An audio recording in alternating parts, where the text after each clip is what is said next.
Selamat datang pemirsa, bersama saya Jenny Nabila di VJST News akan menemani Anda selama beberapa menit ke depan.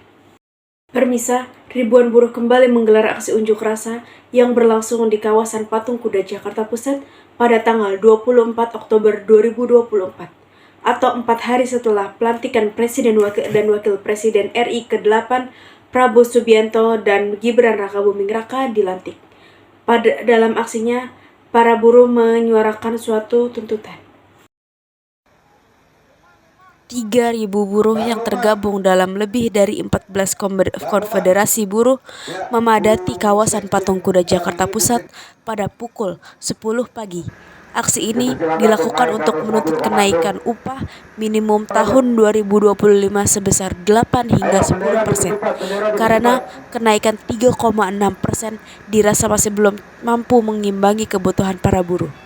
Pada hari ini kami melakukan aksi pengawalan sekitar 2.000 orang dari Jabodetabek memastikan keputusan Hakim Mahkamah Konstitusi terkait dengan uji material atau judicial review Omnibus Law Undang-Undang Cipta Kerja. Yang pertama adalah tentang upah. Kami meminta di dalam Omnibus Law upah murah dicabut, terutama ada kata-kata indeks tertentu. Masa merasa jika upah masih berada di bawah inflasi yang pasti merugikan mereka.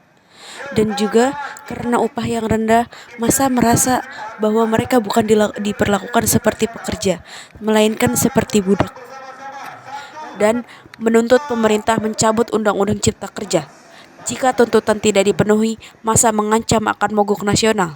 Selain itu juga, masa juga akan terus menggelar aksi unjuk rasa secara bergelombang di 300 kabupaten kota, 28 provinsi hingga 31 Oktober 2024.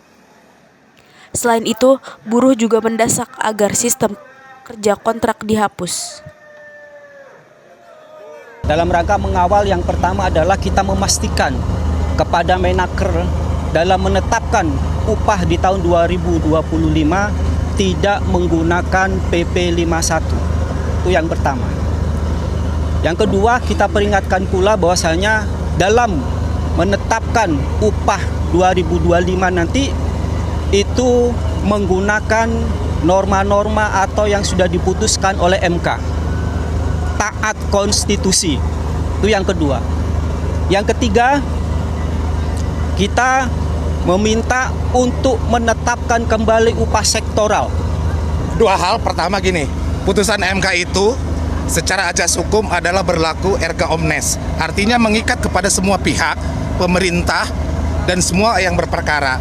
Dalam rakor LKS Tripartit Nasional kemarin, ada dua yang kita soroti. Yang pertama, bahwa roadmap kementerian hanya UMSP yang akan ditetapkan dalam roadmapnya tanggal 15 Desember.